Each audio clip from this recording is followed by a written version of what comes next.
One more major question for you to answer. Why?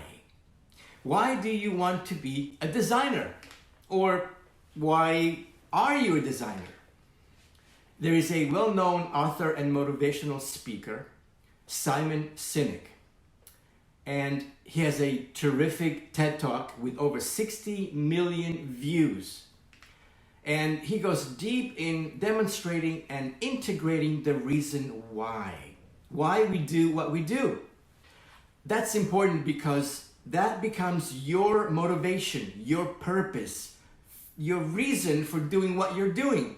In this case, being a designer. That should be the motivation for getting up in the morning. For me, my motivation is to support people in living into their highest potential. That inspires me to do what I do. So, I want you to find your why.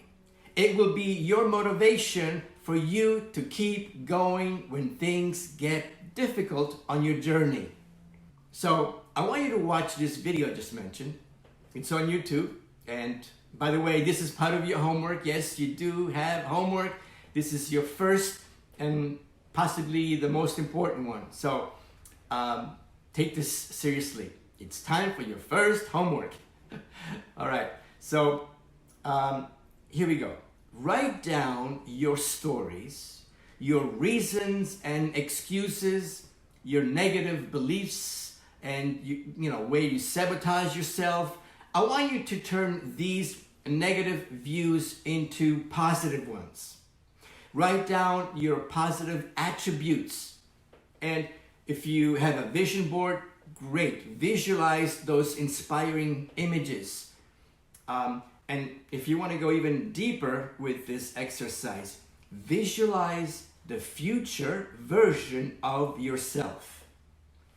If you have any type of journaling, write it all down. Integrate and incorporate this positive vision, this stand, this commitment, and make this your starting point. Where the mind goes, creativity flows.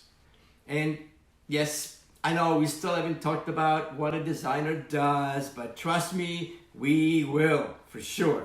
So first we have to start from this work. These are the building blocks, the foundation of what you will create. If you want to create a strong, long-lasting brand, we have to start from this work. Start from the inside out.